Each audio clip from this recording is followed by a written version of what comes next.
Olá, estamos iniciando o Revista em Revista desta semana. No programa de hoje, eu vou conversar com o psicólogo Henri Luiz. Ele é psicólogo e trabalha baseado em evidências.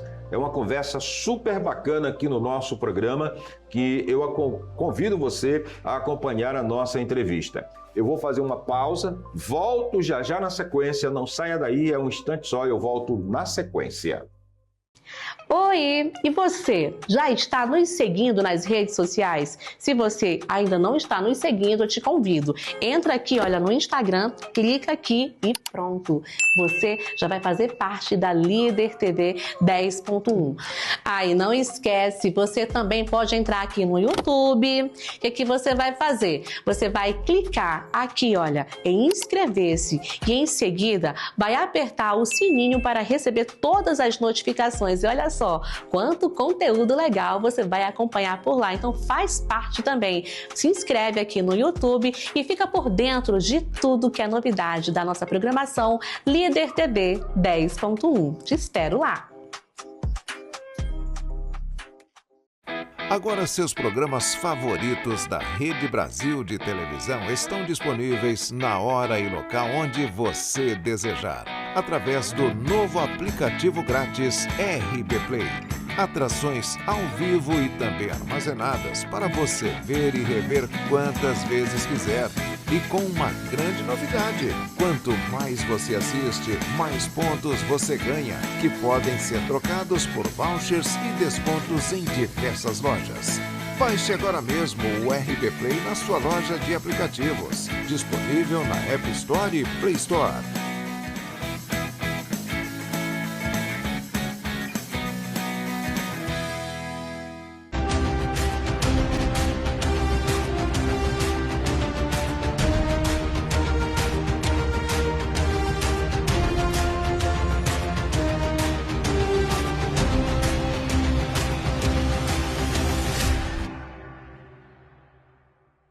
Muito bem, nós já estamos de volta seguindo com o nosso programa. Muito obrigado pela sua audiência, obrigado pelo carinho da sua conexão. A você que nos acompanha pela Líder TV, canal 10.1, muito obrigado pela sua conexão, muito obrigado pela sua sintonia. A você que nos acompanha pelas redes sociais, a você que está ligado conosco no Instagram, aí no nosso Facebook, também no YouTube, muito obrigado pelo seu carinho. Você pode mandar a sua mensagem diretamente para nós aqui no nosso programa por meio do WhatsApp 6897-414-36. Esse é o nosso WhatsApp para você manter um contato. Para você que está preparando o almoço agora, né? Muita atenção, não deixe o feijão queimar, prepara o almoço gostoso, delicioso, tá bom? Para a família e para todo mundo aí em casa, tá legal? Um forte abraço, muito obrigado. É um prazerzaço ter você com a gente. Minha gente, no programa de hoje, eu estou recebendo, já está aqui na tela, eu pedi aqui para minha produção já apresentar, o Henri Luiz, que é psicólogo. Rapaz, esse cara é inteligente, meu irmão. Esse camarada é inteligente. Psicólogo que, além de ser psicólogo clínico, ele também trabalha baseado em evidências. Ou seja, algo a mais que pode realmente contribuir para o bem-estar do paciente. Henri, seja bem-vindo. Como é que você está, meu irmão? Tô bem, meu querido senhor. Tô ótimo. Prazerzaço. Você mesmo, pode chamar de você. E vamos juntos, não é? Vamos. Tá tudo bem? Tudo ótimo, tudo tranquilo. Tudo tranquilo? Uhum. Henri, como é que se desenvolve esse processo da psicologia, né, clínica? E essa psicologia baseada em evidência tem ganhado muita força? Para quem está nos assistindo em casa ou pelas plataformas, toda psicologia é igual ou tem um diferencial no seu trabalho como psicólogo clínico e que foca nessa questão baseado em evidência? Boa pergunta, porque nem toda psicologia é igual. A ciência partiu de um lugar comum, né? Que foi quando o William Wundt conseguiu fazer o primeiro laboratório que identificou qual é o objeto de estudo da psicologia, que é a subjetividade. Mas, porém, dali vieram várias ramificações, como a psicanálise, que é muito mais conhecida, como as linhas humanistas vindo da Gestalt e a linha que eu trabalho, que é com a abordagem da teoria cognitiva comportamental, que une duas abordagens. Une a abordagem do comportamento e a abordagem cognitiva, que é uma abordagem que ela consegue olhar para certos fatores com um olhar que consegue definir melhor as coisas. Então, a gente consegue enxergar vários processos. Por exemplo, tem uma pesquisa muito boa que mostra que a terapia cognitivo-comportamental ela é melhor para depressões leves e moderadas do que remédio. E consegue permanecer sem a pessoa ter recaída. Então, a prática baseada em evidências, ela olha para esse olhar para o que é melhor para a pessoa, o que essa pessoa consegue fazer, porque nem sempre uma pessoa consegue fazer o que é a melhor evidência. E o que eu sei fazer dentro da minha expertise clínica. Então, e a psicologia baseada em evidências, ela não é uma abordagem, ela é uma forma de tomar decisões. Ou seja, o que eu vou fazer, o que é melhor? Nem toda situação do cotidiano tem um artigo científico muito bem detalhado. Então, a gente vai buscar em outras literaturas para que a gente consiga fazer o melhor trabalho para aquele paciente. Você concorda que com um dito popular que diz que cada uma pessoa ela tem um pouco de psicólogo?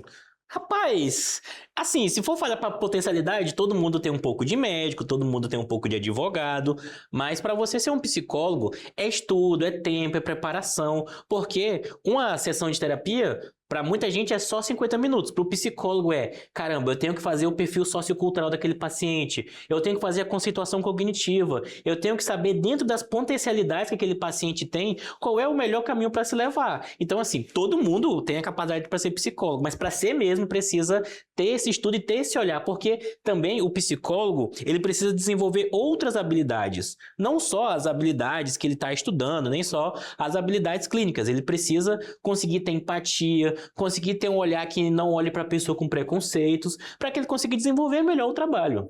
Ou seja, tudo que ele puder ter subsídio para poder desenvolver a sua atividade, ele tem que se apegar a ela, né? Sim, e correr atrás de tê-las. Porque um psicólogo que ele não consegue olhar para outra pessoa com um olhar empático, ali acabou a terapia, aí não é psicólogo. Ele tem que ter esse olhar clínico realmente, né? Exatamente. Olhar aquele sujeito não só como um número também, mas olhar para ela como uma pessoa que viveu, teve uma experiência de vida, porque tem muita gente que olha e pensa, essa pessoa está aí porque quer. Não é porque quer, porque ela teve experiências de vida que levaram ela para estar naquele lugar. Ela viveu coisas que colocaram ela dentro daquilo. Então, esse negócio de a pessoa estar triste porque quer é um olhar muito falho dentro dessa situação. Nessa questão do psicólogo clínico, qual é o público-alvo da psicologia clínica? É mais pessoas adultas, jovens, adolescentes, crianças, mulheres? Qual é o público? De 2 anos a 100. A 200, se tiver um ser humano de ser humano. Exatamente. Por quê? Porque a psicologia clínica, ela atua justamente nos diversos transtornos, nos diversos adoecimentos mentais, que nem sempre são transtornos. Então, pode ser para uma criança que é mais óbvio de se dizer que tem um transtorno do espectro autista, está no transtorno do espectro autista, com 3 anos, 2 anos. É ideal que ela comece, mas também pode ser para uma criança que está vivendo um desajustamento, porque os pais se separaram. Essa criança não tem nenhum transtorno, mas vai passar por um sofrimento. Ou para uma pessoa... É diferente, né? É diferente? É diferente, né? Sim. Para quem tem ou quem é portador do aspecto autista, né? Para um sofrimento, né? No caso, não é portador, tá ligado? Que quem tem... Quem tem, porque não tem como deixar de portar o autismo. Verdade, é isso mesmo. Mas ainda assim, existe uma grande diferença, né? Não, com certeza. Uma criança neurotípica, ela vai passar por certas dificuldades e facilidades. Assim como a criança que é neuroatípica. Sim. Ela talvez tenha mais dificuldades em relação a isso. Só que as duas podem seguir um desenvolvimento que é chamado típico. Mas aí, uma vai precisar de certa ajuda em um determinado momento, outra ajuda em determinado momento. É diferente? É. Mas eu gosto de conversar sobre isso, que é para também não achar que Poxa, a criança autista é só dificuldade, não. Ela é potencialidade também, ela consegue desenvolver-se também. Uhum. Só precisa de um olhar diferente, porque, como eu falei, ela é dentro do padrão que é visto como sociedade, ela é dita como atípica. Entendi. Mas então ela precisa de um certo olhar diferente. Mas não é, poxa, um super olhar. É só você prestar atenção em determinadas coisas, como, por exemplo, não deixar o ambiente extremamente claro. Uma coisa muito simples também. Mas aí vão existir outras situações que vão precisar de demandas maiores. Assim como crianças típicas também precisam de certos ajustamentos. Legal. Como que você concilia os dados científicos com o alinhamento, a empatia e a história única de cada paciente na clínica? É uma coisa que é muito tranquila, porque o olhar clínico, ele precisa dos dados e os dados precisam de um olhar clínico. Porque eu não olho para aquele paciente como sendo uma pessoa que, sei lá, está com algum problema de ansiedade e tal. Não, eu olho uma pessoa de 24 anos que teve essa história de vida. É olhar para aquela pessoa mais do que só o transtorno ou a situação que ela está passando. E isso é fácil a partir do momento que a gente faz uma boa anamnese, que a gente entende aquela história de vida. Então, os dados estão lá para subsidiar isso. Então, por exemplo, eu sei que pessoas que tiveram problemas na infância, elas vão ter uma propensão maior a desenvolver o problema de ansiedade. Mas eu sei que aquela pessoa não é só aquele problema de ansiedade. Ela é os relacionamentos que ela tem, os amores que ela sente, as vontades, os desejos que ela tem. Então, é olhar para aquela pessoa na sua totalidade. Os dados são uma parte desse total. Mas sempre quando você vai entrar para fazer uma sessão com alguém, você tem que entender que aquela pessoa tem uma história de vida, tem um contexto. O contexto é extremamente importante. Ainda existe aquele tabu em que as pessoas dizem que só quem procura um psicólogo é quem está com problema de transtornos. Ou seja, vou usar aqui um termo, entendeu? Quem está louco. Rapaz, infelizmente eu ainda escuto isso, né? Que eu só atendo loucos. Não, eu atendo gente lutada, eu atendo gente que terminou um relacionamento, eu atendo gente que tem dificuldade em dizer não, eu atendo gente que tem dificuldade para dormir, eu atendo gente que quer começar um novo esporte, tá com medo porque tem dificuldade da comunicação. Então, eu não atendi nenhum louco até hoje. Mas existe esse preconceito, existe esse tabu, porque muita gente não entende que a psicologia precisa de uma conversa com a sua ferramenta de trabalho. Aí tem gente que acha, eu vou só conversar, eu não preciso conversar. Sendo que essa conversa já salvou muita gente da depressão, já salvou muita gente da ansiedade, já salvou muita gente da adicção, do uso de drogas. Então, é uma coisa que tem esse preconceito, infelizmente, mas está começando a se quebrar, porque, infelizmente, com a pandemia veio muito o aumento dos transtornos mentais, mas não só os transtornos mentais, mas outras questões relacionadas a isso, e as pessoas estão começando a perder esse preconceito, mas ainda existe, sim. A questão ainda do machismo também ainda prevalece ainda? O quê? O machismo faz tanto mal para as mulheres e também faz mal para os homens. Porque imagina tu, sei lá, uns 20 anos atrás falar, cara, tô ansioso, preciso de um psicólogo. O que tu ia ouvir? Tu ia ouvir, tu é doida, tu vai pagar pra um cara te escutar, tu tá virando isso, sabe? Que já ia vir uma fala machista, uma fala misógina, uma fala preconceituosa. Verdade. Então, e isso melhorou, mas é algo que ainda é muito forte. Eu já ouvi de paciente falar, cara, eu não acreditava em psicólogo, não. Se eu não te visse na internet, não visse que o seu trabalho, eu nunca teria te procurado. Se faz necessário, né? Entender os momentos, né? Sim. E as necessidades, não é isso? Também. Para você procurar um psicólogo. Sim. Também você não vai sair por aí procurando um psicólogo assim à toa, né? Não. Tem que ter os momentos certos. Por exemplo, nós estamos vivendo o século XXI. Sim. No século XXI, nós temos aí a depressão, que é um problema seríssimo, essa questão da depressão. A ansiedade. Por que a população mundial está vivendo de uma maneira tão intensa essa questão da ansiedade? Rapaz, é um olhar muito... É muita coisa, porque depressão e ansiedade, elas sempre existiram. Sempre, sempre, sempre, sempre. Não vá pensar que isso é coisa do jovem. Provavelmente você já viu a sua avó depressiva e você não sabia dizer. Hoje a gente tem mais informação. Mas agora, o porquê isso aumentou hoje em dia? Aí tem várias hipóteses. A hipótese que eu gosto de colocar é com a questão dos hábitos. Hoje, infelizmente, a gente trabalha muito tempo sentado. Hoje, por diversos fatores, nossa alimentação é ruim. Hoje, a gente trabalha demais. O ser humano, assim, não foi feito para trabalhar com escritório. Ele foi feito para estar andando. É tanto que na área do nosso cérebro relacionada a movimento, tem mais neurônio que o resto do cérebro. Você foi feito para se movimentar. Aí o ser humano se alimenta mal, não se movimenta, não dorme direito, tá constantemente estressado. Tem um escritor chamado Robert Sapolsky. Ele é tipo o Lionel Messi do comportamento humano, ele é muito bom. E ele coloca uma analogia muito boa, que... Gostei da comparação aí. ele é muito, muito bom. E ele coloca uma comparação da zebra e um ser humano. Porque a zebra, ela precisa de 30 segundos de estresse para fugir de um leão. A gente cria um leão imaginário e foge dele por 30 anos. E ainda disse que a gente tem que matar pelo menos 3 leões por dia, né? Senão não vale, né? Exatamente. Aí, isso daí é uma coisa interessante. Por quê? Porque você cria um leão imaginário e esse leão, às vezes, nem é tão imaginário, que é o medo de não ter o que comer, que é a insegurança alimentar, que é o medo de não ter o que vestir. Não ter o que vestir. Esse medo, ele existe, é real e é uma coisa que vai te perseguir. Então, opa! Pode ir, Henri, pode ir. Então você está constantemente estressado, você dorme mal, você trabalha muito, você come errado, você não se movimenta e você vive constantemente estressado. Essa é a receita da ansiedade e para os outros transtornos mentais. Olha, eu vou te contar uma coisa, a conversa está só começando, está muito gostosa. Eu vou fazer um intervalo para a gente tomar uma água, tomar um cafezinho e a gente volta já já na sequência, não saia daí, é um instante só.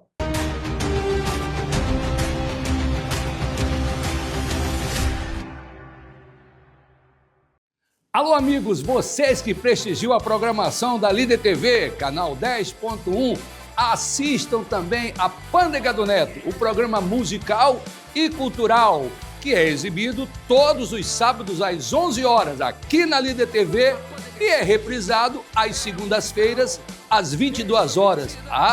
E você pode assistir também aquelas pândegas que você não viu, às quartas-feiras, 22 horas, aqui na Líder TV. É Pândega do Neto, é Líder TV. É carismático, que versão dela, sensacional, gostoso é brindar nesse sarau.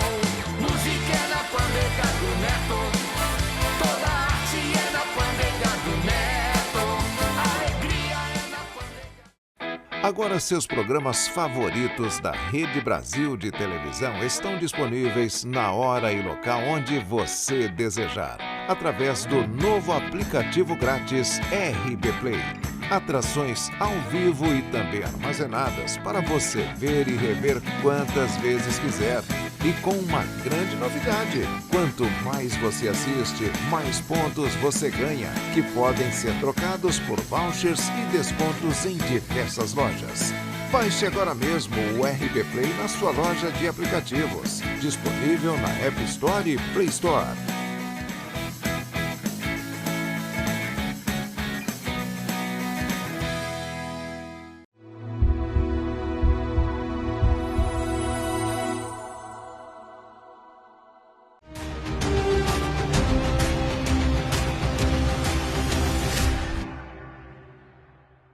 Muito bem, nós já estamos de volta seguindo com o Revista em Revista desta semana.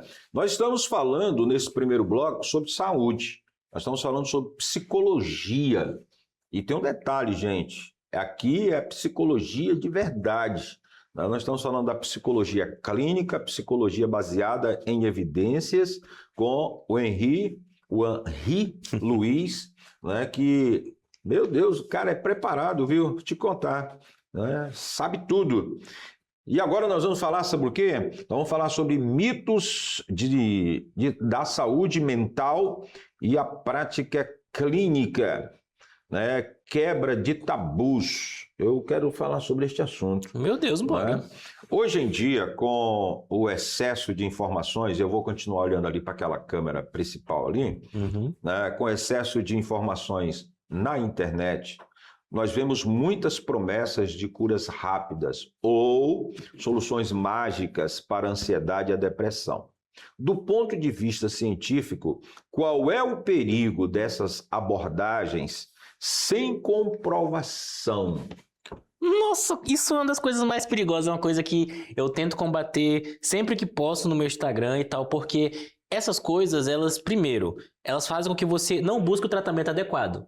Essa é a primeira coisa de... É um dos pontos principais. Eu acho que é assim, porque eu vou falar do segundo ponto que é agora, que é você se frustrar com a possibilidade de pedir ajuda. Porque, por exemplo, vamos supor que você acredita que, sei lá, chá de camomila cura a ansiedade. Não cura, se você acredita, não cura. Aí você toma o chá de camomila durante 3 meses e você continua ansioso. Tu vai pensar, nada me ajuda, nada vai dar certo. Gerando um pensamento disfuncional, gerando mais ansiedade, gerando outro transtorno. Ou agravando um transtorno que já tem. Então, esse conteúdo de promessas rápidas, facilidades, coisas que não são da psicologia, faça isso, isso e isso, ou reduzir. Por exemplo, hoje, nos jovens, está muito alto ir para academia que isso vai resolver a sua ansiedade. Isso é uma meia verdade, porque quando você está lá, realmente você fica menos ansioso, porque é uma das partes do tratamento, você estar em movimento, fazer uma atividade física, porém não é a única coisa. Porque, vamos colocar num exemplo bem fácil de visualizar, uma pessoa que tem fobia social e tem medo de falar em público. Ir para academia não vai ajudar nisso. Entende? É uma parte do tratamento realmente, mas não é o tratamento, porque a gente tem que separar muito o que é terapia do que é terapêutico. Porque sair com os amigos, terapêutico. Ir pra academia, terapêutico. Ir pro jiu-jitsu, terapêutico. Agora, terapia é um plano estruturado, onde o psicólogo vai entender as potencialidades, qual é o problema e como a gente vai agir sobre isso. Então, essa separação é muito importante. Aí tem a questão do terapêutico que dá certo e que não dá certo, que são essas promessas, e a terapia que não dá certo também. Porque tem gente que se diz terapeuta, porque... tá para ser aprovada uma lei que restringe a psicologia para a psicoterapia para psiquiatras e psicólogos, porque hoje qualquer pessoa que faz um curso de um final de semana, seja no que for, pode se chamar de terapeuta e dizer que está fazendo...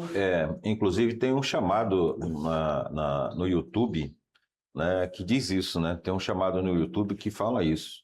E, inclusive, esses dias agora eu estava observando, eu digo, meu Deus, como as redes sociais, ela ofertam um produto sem qualidade, né? Sem porque... qualidade. O que o cara passar um dia estudando e dali ele já ser um técnico da área de terapia? Não existe isso. Porque em lugar nenhum no mundo. É aquela coisa, o papel... E a internet aceita tudo, né? Claro. Da mesma forma que a gente tem evidências ruins, coisas que são ditas científicas que não são, a internet aceita qualquer um também. Pelo amor de Deus. E como a gente não tem uma regulamentação sobre isso, pode fazer. Tipo, não é crime, não é falsidade ideológica se a pessoa não se chamar de psicóloga. Se ela só se chama de terapeuta, não é falsidade ideológica, entende? Então, por isso que a internet privilegia essas coisas, porque ainda não teve esse olhar. Está tendo e espero que seja aprovado. E sem essa comprovação científica nas redes sociais, é bom as pessoas abrir os olhos, né? Prestar bastante atenção, porque pode estar entrando num barco furado. Porque muita gente hoje dá conselhos, né? Essa coisa dos conselhos, conselho de relacionamento, conselho de como lidar com a sociedade, sendo que a pessoa não é psicóloga, a pessoa conta as próprias experiências de vida dela. E uma coisa que a gente gosta de chamar são as evidências anedóticas. Porque talvez aquela pessoa melhorou com determinada coisa extremamente específica, que reflete sobre o contexto dela e como ela se organizou na vida. E outra coisa, muita coisa também, com o passar do tempo, melhora. E a pessoa atribui o passar do tempo com essa coisa que ela fez, gerando essa evidência anedótica. Aí ela vai na internet falar, faça isso, isso, isso, isso, que a sua ansiedade, sua depressão vai passar. Legal. O Henri Luiz, ele não tem um consultório físico. O consultório dele é online. Entendeu? Ele atende os pacientes online. Partindo desse ponto, no seu consultório, no dia a dia, no seu consultório online, no dia a dia, quais são as maiores queixas ou demandas que você recebe e a sociedade atual está mais adoecida ou estamos apenas falando mais sobre saúde mental nesse mundão de meu Deus? As duas coisas, porque eu recebo majoritariamente problemas relacionados a desordens cognitivas. Pensando demais, ansiedade, depressão, esse tipo de coisa. Mas eu acredito que estamos falando mais e por estarmos falando mais, as pessoas estão se reconhecendo. É aquela coisa quando você aprende a cozinhar e você descobre, nessa comida aqui tem sal, aqui colocaram pimenta do reino. Então é mais ou menos isso com a saúde mental, porque se você sabe o que você tem, você sabe o que está acontecendo, você fala, não, isso aí está acontecendo comigo. Então é as duas coisas, estamos falando mais e as pessoas estão tendo mais, infelizmente, as desordens mentais. Nós não teremos no futuro uma geração, Henri, mais adoecida em virtude do celular, com certeza. Do celular, das redes sociais, da internet, que está aí de uma forma desordenada, tomando de conta da vida de jovens, crianças e adolescentes, adultos, né, também. Nós não teremos uma população mais adoecida, não? Nós já temos. Tem um livro de um psicólogo chamado Jonathan Haidt. O livro é justamente Geração Ansiosa. Sim. E nesse livro ele coloca essas desordens vindas das redes sociais, da comparação, porque a gente não foi feito para estar em tela. A tela foi uma coisa que surgiu, mas a gente não foi feito para isso. Ou seja, a tecnologia avançou, a sociedade evoluiu, mas o nosso cognitivo não é preparado para aquilo. É por isso que uma das coisas que eu falo para meus pacientes é diminua o consumo de telas, diminua o tempo no celular, volte à leitura, que a leitura é um hábito muito bom. O consumo de telas não é. Então a gente já tem essa geração. A geração que é alfa, que é depois da geração Z, a geração que está nascendo agora... Beta, que tá vindo depois de 2018. É um pessoal que cresceu com tela. São crianças que vão desenvolver problemas que não era para ter. Coisas similares ao TDAH, coisas similares a problema de atenção. Não são o TDAH, esse problema de atenção, mas são similares e é uma coisa perigosa. E os países já estão começando a investigar isso. A Austrália já está começando a proibir menores de 16 anos de terem redes sociais. E no Premier alemão da saúde, eles estão começando a olhar as redes sociais como um tipo de droga. E ainda mais com... Mais sério ainda, hein? Sim, porque é muito sério. Parece brincadeira, porque a gente tá vendo aqui o celular e tal, mas é algo muito perigoso, porque além de ser muito perigoso, virou instrumento de trabalho. Eu mesmo trabalho com a internet, para mim, é algo que eu tenho que lutar para diminuir meu tempo de tela, porque faz parte do meu trabalho. O nosso trabalho, infelizmente, ele se resume à tela, né? Mas a gente tem que se dominar, controlar, né? Para poder não estar ali todo o tempo, 24 horas ligado na tela. E criar estratégias e tudo. Estratégias, exatamente. Essa visão do mundo, da alta tecnologia, né, que está surgindo a cada minuto, a cada instante, a cada momento, novas possibilidades. Isso não vai trazer no futuro, eu vou falar do futuro de novo com você, não vai trazer no futuro alguém que vai ter um receio de se aproximar exatamente desses grupos, por exemplo, saber o que vai fazer para se defender, procurar saber o que tem que fazer para se tornar, digamos assim, autodefensivo dessa situação que nós estamos vivendo hoje? Rapaz, eu acredito que a gente vai desenvolver formas e maneiras, mas eu não vejo hoje uma forma ainda de a gente viver 100% sem telas. Imagina viver 100% sem televisão, imagina viver 100% sem celular. Eu acho que é uma coisa que a gente passou já. Igual viver sem cigarro, viver sem bebida. Eu não bebo, não consumo drogas, mas eu acho que, assim como esse tipo de situação que já passou, eu acho que ninguém imagina hoje um mundo sem álcool. Essa proximidade, essa vivência com a tela, ela iniciou lá na pandemia? Não. Isso aqui, ó, iniciou há muito tempo. Ah, então é isso que eu quero, é aí que eu queria entender, mas ela se intensificou. Com certeza. A pandemia Não é intensificou vários fatores, porque foi uma coisa que ninguém estava preparado e surgiu coisa que ninguém imaginava. Imaginava. Mas só que o consumo de telas vem há muito tempo. Já vem. As redes sociais, elas estão aí há muito tempo. Existe um mito de que o psicólogo vai apenas, ou seja, ficar ouvindo o paciente a desabafar. E como funciona na prática as intervenções na parte terapêutica, com o trabalho com evidência? O tratamento tem começo, meio e fim? Tem, né, dentro da minha abordagem, porque como eu falei no início, nós temos algumas abordagens na psicologia. Dentre a minha, que é a terapia cognitivo-comportamental, a gente enxerga alto assim. Porque, por exemplo, um paciente chega para mim, vamos colocar o tópico que eu acho que muita gente consegue visualizar, que é falar em público. Vamos supor um jovem de 23 anos, está terminando a faculdade e vai apresentar o TCC, mas morre de medo de falar em público. Se treme todinho. Se treme todinho, dá vontade no banheiro, todas aquelas coisas ruins. Aí ele chega pra mim, psicólogo, eu preciso daqui 4 meses, eu vou apresentar o meu TCC, eu preciso. Eu vou concluir. Vou concluir. Então ele chega pra mim com a demanda estabelecida e com o problema. A partir do momento que a gente resolve aquela demanda, o paciente tem autonomia o suficiente para saber se ele quer continuar, porque, obviamente, ele pode ter outras coisas que incomodam ele, mas a partir dali ele pode... É a alta dele. Ele conseguiu chegar naquele objetivo. Mas só que tem coisas que não são tão fáceis assim. Por exemplo, superar um luto.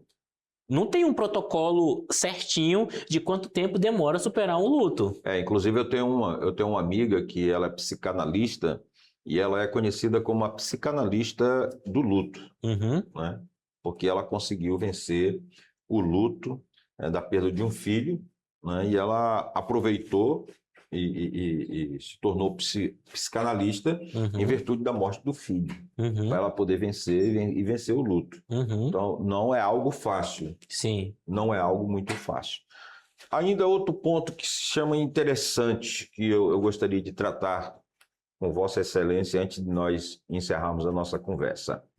Para quem está em casa percebendo de que as coisas não vão muito bem, seja por um estresse excessivo, crise de ansiedade ou tristeza profunda, qual é o nome exato de ligar o sinal alerta e procurar uma ajuda profissional? Aqui é o ponto X da nossa conversa.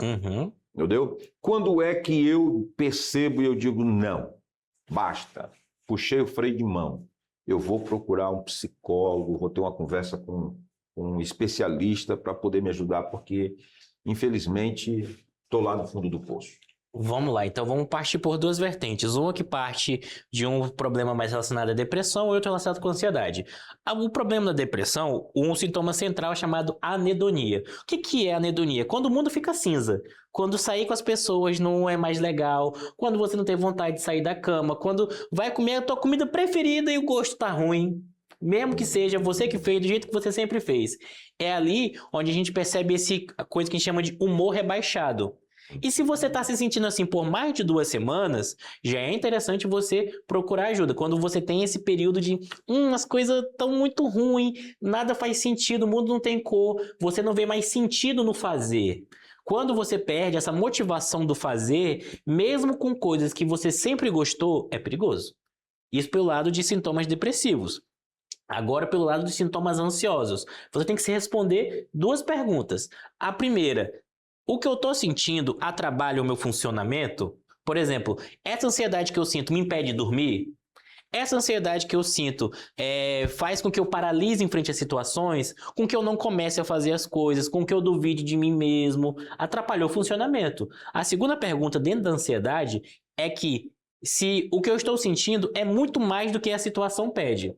Vamos supor que, no exemplo de falar em público, o primeiro trabalho da faculdade e não vale nada aquele trabalho, vale 1 ponto só que você tem que apresentar. Só que nisso você perde noite, você perde chão, a sua vida vai acabar por uma coisa que realmente tem importância, mas a sua intensidade é muito maior do que aquilo. Aquela pessoa super reativa, que qualquer coisa está estressada, é porque já está chegando no limite.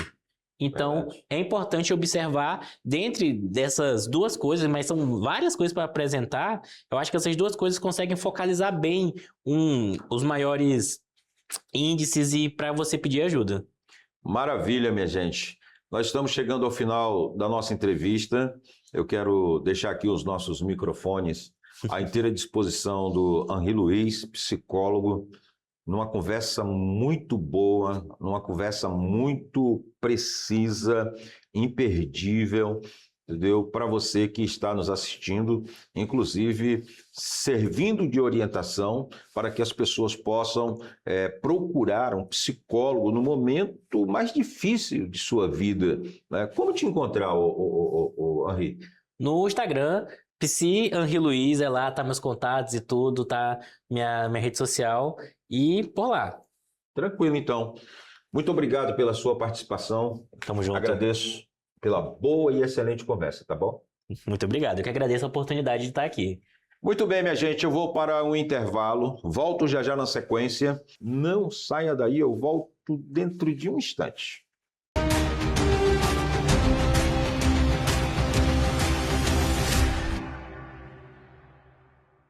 Alô, amigos, vocês que prestigiam a programação da Líder TV, canal 10.1, assistam também a Pândega do Neto, o programa musical e cultural, que é exibido todos os sábados às 11 horas aqui na Líder TV e é reprisado às segundas-feiras às 22 horas.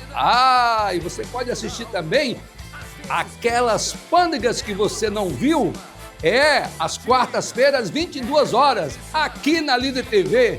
É Pândega do Neto, é Líder TV. É carismático, que versão dela, sensacional. Gostoso é brindar nesse sarau.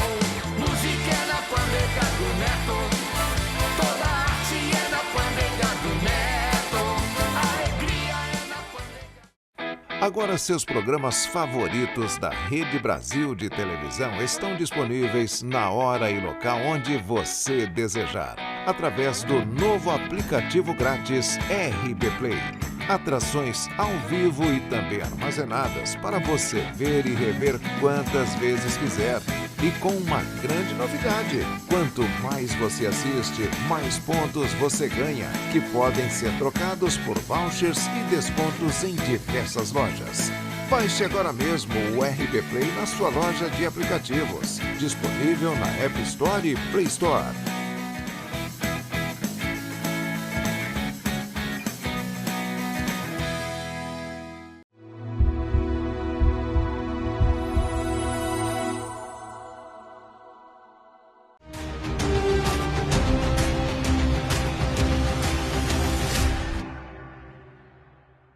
Bem, minha gente, seguindo com o nosso programa, e hoje eu estou recebendo aqui na nossa bancada, para a entrevista do dia, o turismólogo Vitor Pontes. Ele é empresário, dono, proprietário da agência de turismo Aishawa Travel. Ele está desenvolvendo o turismo de observação de aves e animais silvestres. Ou seja, o Vitor, ele tem uma visão na área do turismo, iniciada lá no município de Chapuri com a pousada. E agora ele desenvolve essa nova oportunidade de negócios dentro do empreendedorismo. E é muito importante. Está vindo gente do mundo inteiro para o Acre explorar esse turismo de primeira classe, nós podemos dizer assim. Então, eu vou conversar com o Vitor. Vitor, seja bem-vindo ao nosso programa. É um prazer receber você aqui na nossa emissora para falar exatamente da sustentabilidade do turismo acreano. Como é que vai? Tudo bem? Graças a Depois Deus. de tanto tempo, rapaz, te encontrar é uma maravilha, Vitor. Tá tudo bem com você? Com a família? Tudo ótimo, caminhando aí na luta no nosso Acre. Na batalha, na luta pelo turismo. Sempre. Há 20 anos. 20 Já anos. tudo isso? Já. Rapaz, parece que foi ontem, né, Vitor? Exatamente. Como é que tá o nosso amigo Reginaldo? Poxa, o pai tá bem, tá na capital. Tá Olha que tranquilo. legal. Família tá bem? Tá bem. Com saúde, né? Tá todos bem. Só vou revelar para você aqui, nessa câmera aqui, eu só vou revelar para você que o Vitor, nos conhecemos em Chapuri, minha gente. Nós nos conhecemos em Chapuri. Tive a oportunidade de trabalhar junto com o pai dele, que é engenheiro, né? E tivemos a felicidade de formar essa amizade, de criar essa amizade, né? E eu conheci o Vitor e os seus irmãos, né? E até hoje nós somos amigos. E bom poder conversar com o Vitor e saber que ele está no caminho certo do desenvolvimento. O Vitor foi estudar fora, se tornou na área de turismo e sabe o que está fazendo e sabe o que está falando. Eu gostaria de iniciar a nossa conversa, Vitor, trazendo aqui o início e a trajetória desse empreendedorismo, né? Para começarmos, conta um pouco da sua história, como conseguiu a ideia de fundar essa agência e de onde surgiu essa paixão pelo setor turismo? Bom, é uma longa história, MJ, mas primeiramente agradecer pelo espaço, né, pela nossa amizade, e você vem acompanhando, nesse longo do tempo, todas essas atividades que nós viemos implementar no turismo receptivo no nosso estado, né? Então, nós já é uma terceira ou quarta entrevista e sempre trazendo uma novidade no setor turístico do nosso estado, né? Comecei dentro de uma pousada, né, em Chapuri, pousada Aixaua, que foi o meu TCC de faculdade, que eu tive a oportunidade de estudar em São José do Rio Preto, na Unilago, formei em turismo e defendi a tese como uma pousada em Chapuri com uma agência receptiva dentro, que é para a pessoa, quando chegar em Chapuri, além de se hospedar, e ter as atividades turísticas em torno da cidade, né? E aí nós vimos a necessidade de montar um parque ecológico, que foi o primeiro ecoparque do estado do Acre, com arvorismo e tirolesa, cicloturismo, cavalgada, passeio de barco, trilhas ecológicas, e trabalhamos em Chapuri num período de 10 anos, né? Ou seja, naquele princípio, então, você estava explorando o que tinha de melhor na área de Chapuri, que era exatamente as oportunidades dentro do turismo, né? Como a questão do parque, a tirolesa, que não existia. Não existia. Aí nós estávamos investindo inicialmente que nós chamamos de turismo de aventura, que é a pessoa mais radical, né? O arvorismo, ele tinha 3 fases difíceis, tirolesa, também a parte da trilha ecológica, escalada em árvores. Então, nós trabalhamos num período de 10 anos e se encerra um ciclo, né? Encerra-se um ciclo, abre-se uma pousada também do governo, que é o Seringal Cachoeira, e monta esses equipamentos lá também. Né? E aí chegou num ponto de ou fazer uma revitalização geral e levar um recurso muito alto, ou dava uma segurada. Como é um ciclo e não era mais novidade, nós acabamos deixando esse ciclo se encerrar para iniciar outro, né? E aí também, nesse mesmo intenção da sociobioeconomia, dentro da floresta, o turismo é uma ferramenta econômica belíssima para manter a floresta em pé, tirando recurso para quem é envolvido. E sempre com essa ideia de trabalhar com base comunitária no nosso estado, entre os seringueiros, os ribeirinhos e os povos indígenas. Ou seja, seria o ecoturismo. Exatamente. Que perdurou aí nesse ciclo de 10 anos e que continua. Continua. Agora, o nosso ecoturismo ele migrou para um turismo de etnoturismo, além dos seringais, dos ribeirinhos. Qual é a diferença do étnico, o turismo para o ecoturismo? Isso, o perfil, né? O perfil do público. O público, quando vem para o ecoturismo, ele vem para esse contato exclusivo com a floresta e a sensação de estar na floresta amazônica, né? Num país tropical. Entendi. O etno, ele já diz, é dos povos. Então, o etnoturismo, ele envolve diretamente os povos indígenas da floresta. Porém, o ecoturismo ele é associado, porque é dentro da floresta. Então, a pessoa vai fazer o etno, consequentemente, ele está fazendo o ecoturismo também. Hoje, quando a gente fala desse étnico, quantas aldeias nós temos, não sei se você tem esse número, quantas aldeias nós temos no Acre e que são aldeias receptivas e que recebem esses turistas de uma maneira mais intensa, com esse turismo que nós tanto falamos, que nós tanto buscamos que ele ecluda, né? Que a gente está buscando isso. Não é de agora que se fala de turismo no Acre. O Sebrae só fala de turismo. A gente vai para a palestra. Eu tive a oportunidade de passar 4 anos no Sebrae, trabalhando no Sebrae. O Sebrae trabalha isso com um papel de primeira, que é a questão do turismo. Nós temos outras agências de turismo no Acre que vive exatamente da exploração do turismo. Mas o que é? Quantas aldeias nós temos? Quais são essas aldeias de maior receptividade desse povo que vem de fora, do turista que vem do mundo inteiro para cá?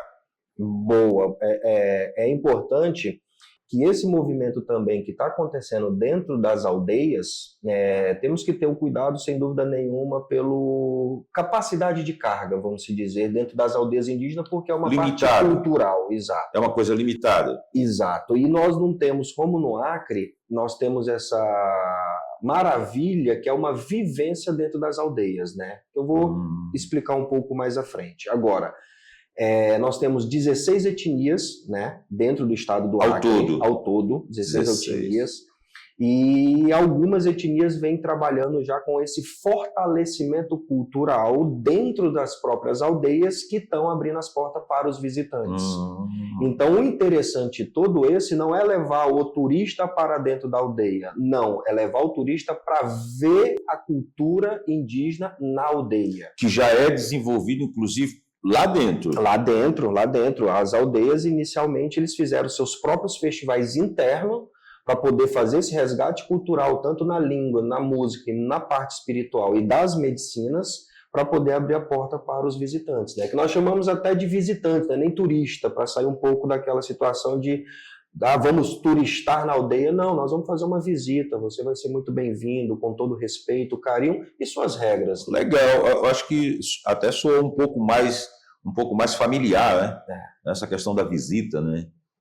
Do que esse negócio do turismo. O turismo, quando se fala, eu sempre, quando eu ouço e eu assisto algumas matérias vindas do Rio de Janeiro ou veiculadas do Rio de Janeiro, que o turista passou por isso ou o turista passou por aquilo, eu acho que tem muito isso a ver. Sim, né? sim. Essa questão da nomenclatura, não é?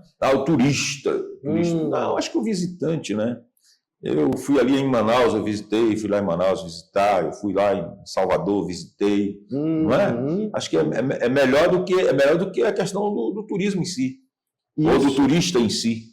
E quem que teve esse início foi essa busca, né, desse resgate cultural, iniciou-se ali pelo Iauanauá, né? Depois veio também, ou junto, o pessoal Runicuim do Jordão. E aí agora tem um grande desenvolvimento o povo Puianaua, os Xanenaua estão fazendo um trabalho espetacular de resgate cultural. Tem também os Catuquina, né, que são os Noquecuim, que estão se autodenominando. Enfim, nós temos uma realidade dentro desse processo que foi muito bem citado pelo Sebrae. O nome do Sebrae, que eu estou há 20 anos e 20 anos de mão dada com o Sebrae, abrindo as portas, exatamente, como empreendedor, dando suporte também as aldeias também ter seu autossuficiência dentro do seu processo de trabalho de artesanato, da cultura, sim, da musicalidade. Então nós também... Da própria espiritualidade que você falou aqui. Exato. E o importante, nesse novo turismo mundial, o que está acontecendo? Após a pandemia, muita coisa virou. Então as pessoas hoje estão buscando um turismo que faça parte da sua vida, que transforme a sua vida. E o nosso turismo no Acre, ele dá essa oportunidade. Então a pessoa, por exemplo, ele não vai em um lugar visitar uma torre. Não, ele precisa de alguma coisa que mexe com o seu sentimento, com a sua mentalidade espiritual, que ele leva para o seu local de origem, alguma coisa que contribua com a sua vida. Para a melhoria da vida da pessoa, né? Exatamente. Inclusive até marcante, né? Porque quando você visita algo, eu vou tirar aqui por mim, quando eu fui a Salvador recentemente, acho que ano atrasado eu fui a Salvador, ao chegar lá no elevador Lacerda, né, ali é marcante. Ali é marcante. Para te ser sincero, eu não desci no elevador. Eu tive que dar o balão para ir lá na Cidade Baixa. Mas eu não desci pelo elevador. E toda vez que eu falo isso, que eu converso e digo que eu não desci no elevador, eu tive que dar o balão, descer as escadas, as escadarias, para ir lá na Cidade Baixa, ficou marcado na minha vida isso. Ficou marcado. Porque eu disse, rapaz, eu devia ter descido naquele elevador. Né? Eu devia ter descido naquele elevador. E eu não desci. E essa que é a ideia, é experiência. É vivenciar uma experiência diferente. E o Acre, ela tem esse encanto do anfitrião. Então, se você chegar no Seringal, às vezes vai pedir informação, já tem uma comida, já tem uma galinha, já tem uma farinha, uma caixeira, já acontece tudo e de uma forma totalmente recíproca, né? Não é aquela coisa, não, tá chegando visitante, tá chegando turista, vamos tratar bem porque tá trazendo... Não. É natural. É natural que as coisas no cotidiano das grandes capitais, hoje em dia se perdeu isso. Então, pessoas nos grandes centros capitais, um está conversando com o outro e um está mirando o outro, o que vai tirar, o que vai ter uma vantagem. Não, aqui é de coração aberto, todo mundo fica à vontade e ter essa confiança entre as pessoas. Isso é uma experiência. Inclusive, eu dizia isso para um amigo essa semana, de que Chapuri ficou marcado no princípio dessa exploração do turismo, ficou marcado com a presença de muitos americanos.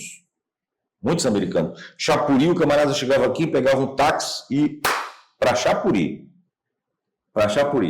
Tu ia no Seringal Cachoeira, quando pensava que não, tu encontrava um americano com um laptop na mão, uma bota, um chapéu, todo passado creme e tudo mais. O muito que sabia era balançar a cabeça porque não entendia o português. Isso. Mas a gente encontrava muitos. Sim. E acredito eu que a partir de agora encontra muito mais. Sim, sem dúvida nenhuma. E foi aí que nós tomamos essa decisão. Como o senhor falou do meu pai Reginaldo Engenheiro, nós trabalhamos na BR-317. Foi quando eu conheci a cidade de Chapuri e me encantei.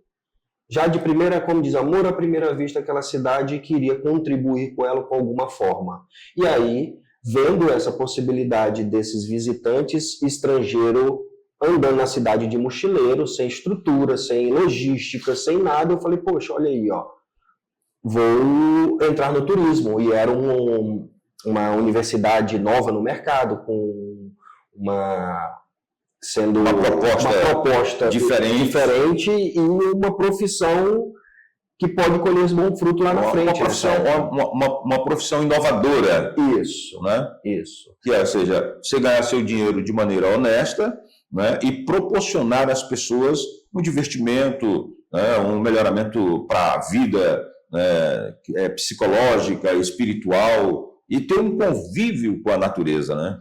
Hoje, por exemplo, antes da pandemia, depois da pandemia deu uma segurada boa por causa de medo de viajar mesmo. Na pandemia teve uma aldeia, por exemplo, a aldeia Runicuim, lá do Rio Tarocá, lá no Maitá, que recebeu mais de 100 pessoas de 12 países em um festival só. Caracas. Dentro do estado do Acre. Tem festivais no Acre. De 12 países? 12 países, mais de 100 pessoas dentro de uma aldeia, fazendo todo esse trabalho e reconhecimento e voltando. E muitos deles voltam porque é uma experiência incrível. E o nosso diferencial, MJ, que eu acho isso importante, o que acontece?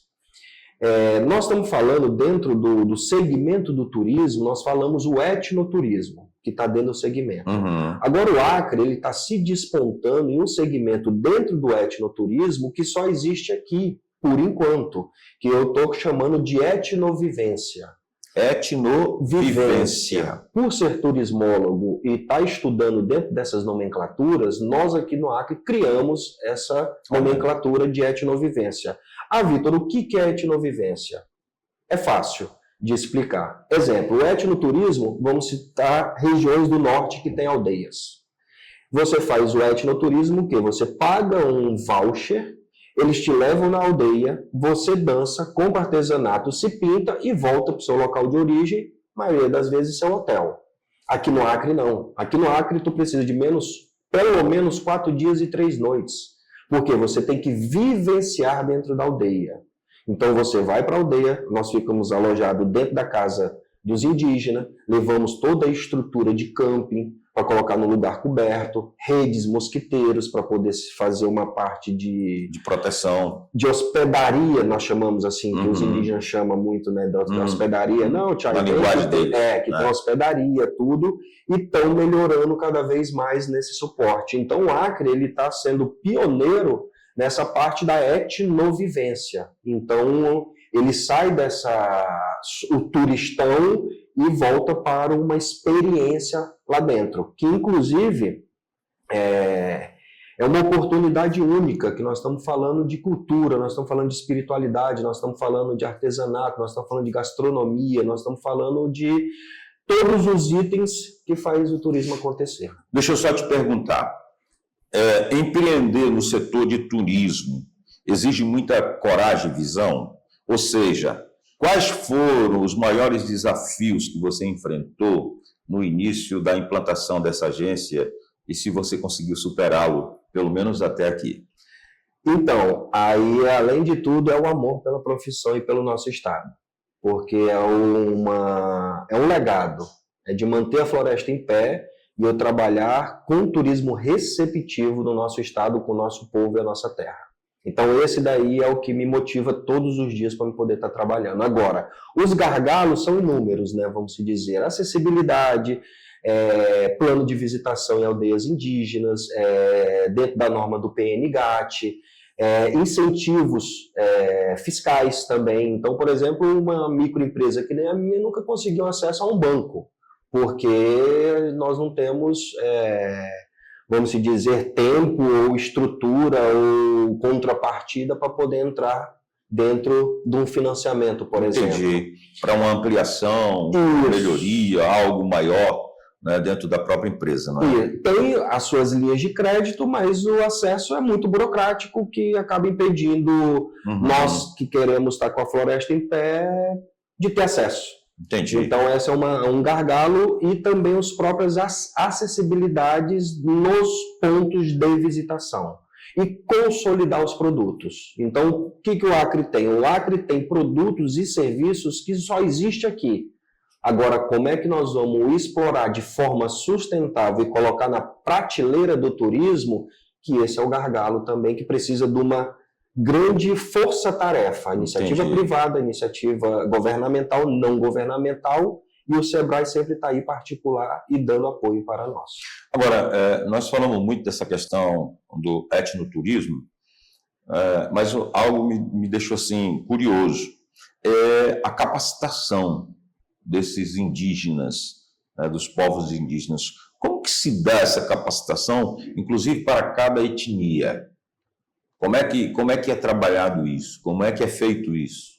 Não é? Porque já que esse turismo ele começa a ser explorado lá dentro mesmo da etnia, né, alguém está responsável por promover isso. Sim. Não é? Como é que trabalha essa questão da capacitação dessa pessoa lá dentro, já lá dentro da tribo, lá dentro da aldeia? Boa. Ela está sendo de uma forma orgânica, né? Nossa cultura de receber bem. Agora nós estamos em construção dessas atividades dentro das aldeias. Então, está ainda de uma forma ainda acanhada, vamos dizer, desse incentivo de treinamento, tanto na parte de manusear alimentos, receptividade, manter, porque o turismo ele não é só receber, tem que receber, manter e despedir. Então é um processo que a pessoa passa, tá? Agora eu fiquei muito feliz que a semana passada uma primeira oficina dentro do povo Xanenaua foi feito pela Secretaria de Turismo, que vem também de uma forma muita força de vontade de desenvolver essas atividades. tanto lá na parte das aldeias quanto na Serra do Divisor. Agora, para tudo isso sair no papel, tem que ser prioridade de governo também, né? Porque a nossa parte de empreendedor, de investidor, nós estamos fazendo. Entendi. O turismo ele acontece organicamente. Agora, se nós conseguirmos ter tudo esse contexto junto, nós vamos dar segurança, qualidade e desenvolver de uma melhor forma o turismo nesses locais. A gente podemos afirmar de que o turismo no Acre já é uma realidade? MJ, eu 20 anos, que eu falando desde quando eu cheguei formado, 20 anos foi um sonho. Hoje, a minha realidade é viver 100% do turismo. Eu não tenho outro emprego, outro vínculo, a não ser o turismo do estado do Acre. Então, meu sonho era um dia chegar a respeito de viver 100% do turismo. E hoje o Acre, inclusive o Acre, ele é destaque mundial para esses produtos do etnovivência e essa novidade do observação de aves. Maravilha, minha gente. Eu vou fazer um intervalo, volto já na sequência, com essa conversa super importante com o Vitor Pontes, turismólogo, que, olha, para você que está na tela, diante da tela, que está nos acompanhando pelas redes sociais, se ligue aí, eu volto já, é um instante só.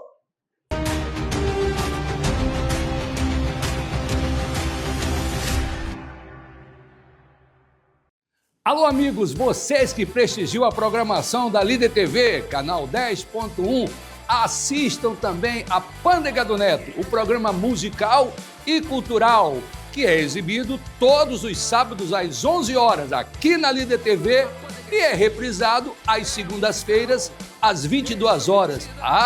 E você pode assistir também aquelas pândegas que você não viu, às quartas-feiras, 22 horas, aqui na Líder TV. É Pândega do Neto, é Líder TV. É carismático, que versão dela, sensacional. Gostoso é brindar nesse sarau.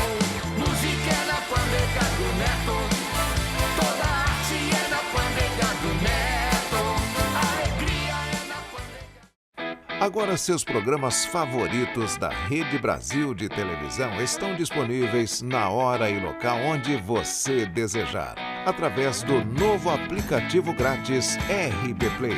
Atrações ao vivo e também armazenadas para você ver e rever quantas vezes quiser. E com uma grande novidade: quanto mais você assiste, mais pontos você ganha, que podem ser trocados por vouchers e descontos em diversas lojas. Baixe agora mesmo o RB Play na sua loja de aplicativos, disponível na App Store e Play Store.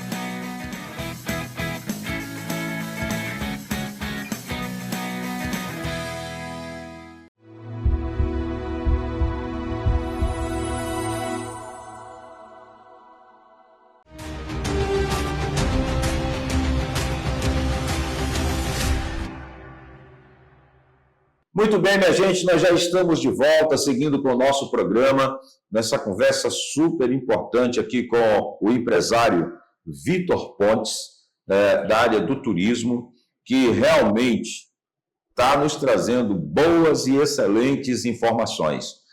Continuando com a conversa, eu gostaria de buscar aqui com o Vitor sobre o mercado atual e as tendências de turismo. Como você enxerga, Vitor, esse potencial do turismo da nossa região atualmente?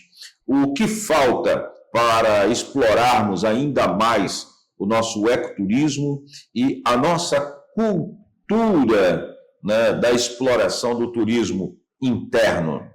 Bom, às vezes sou até questionado, MJ, que é muito boa essa pergunta, que se tratando da Amazônia, de aldeia indígena, de povos da floresta, se associa muito trabalho para estrangeiros, né? Agora, isso faz parte, porque o grande número que vem buscando é os estrangeiros.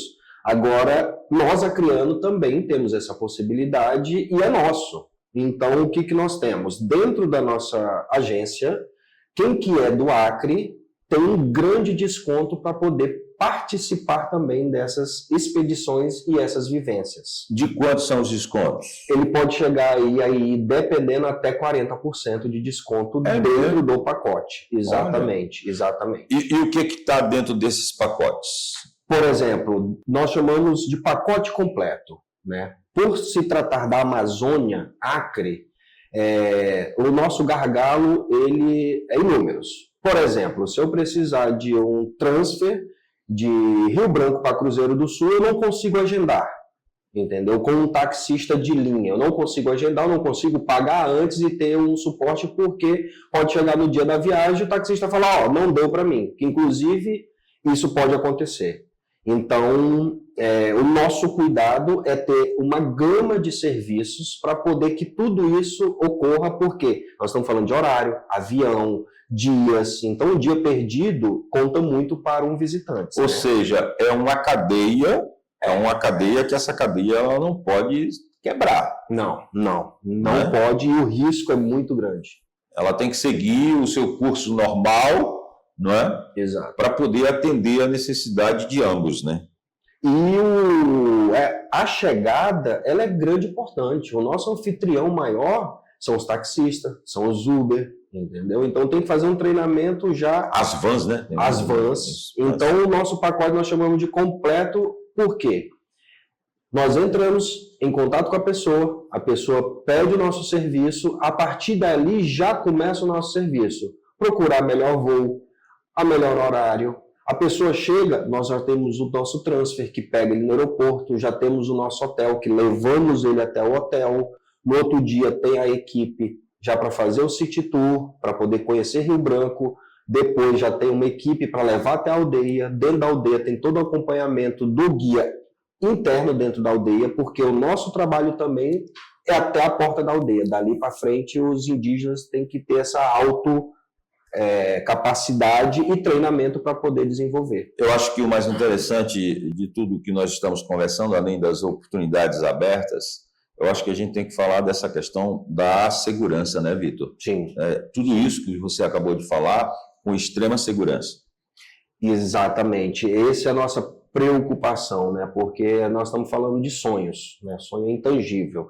Então, os incidentes você tem que prevenir, porque tem uns que é muito claro e nítido, e tem os acidentes. Então, nós temos que diminuir todo esse contexto, mas não podemos esquecer que nós estamos dentro da floresta amazônica, tem seus riscos. Verdade.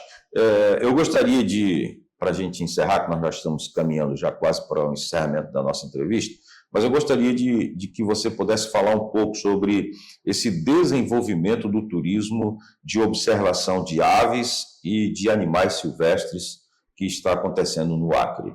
MJ, essa que é a grande novidade que eu vim bater um papo com você, com sempre uma alegria a gente estar conversando com essa... enfim, nosso Acre, né? E observação de aves se despontou já há algum tempo, agora virou um produto. Então, dentro do Ministério do Turismo agora, observação de aves, conhecido também como birdwatching, ele é reconhecido dentro do Ministério do Turismo como uma atividade turística. E o mais importante, de base comunitária. E o Acre, ele vem com destaque porque só existe aves na nossa região.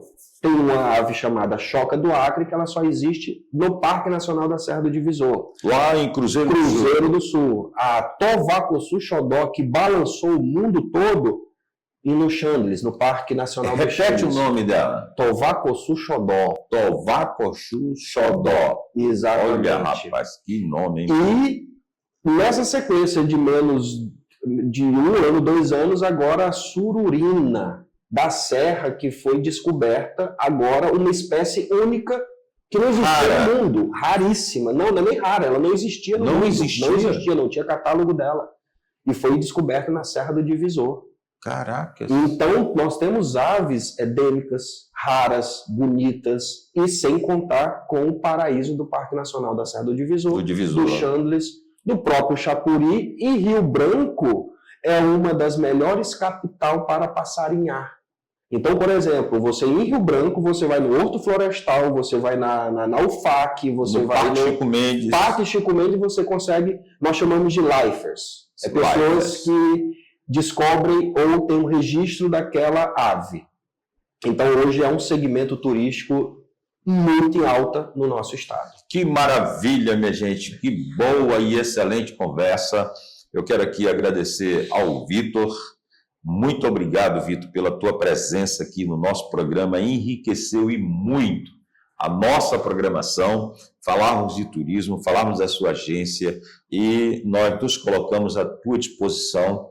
Quando quiser vir aqui de novo, não se preocupe não, que o Camilo vai falar contigo e você vai vir aqui para a gente falar sobre turismo, meu irmão. Muito obrigado, foi um prazer, uma honra poder te receber aqui, Vitor. Eu que agradeço pelo espaço, parabenizar sempre o seu trabalho também, Muito obrigado. com muito respeito sempre com os entrevistados, e esse carinho, que deixa nós à vontade. Estou aqui entre as câmeras, tudo Pois mas você acaba deixando isso como um bate-papo legal. Que parabéns. Bom. Eu fico feliz, tá bom?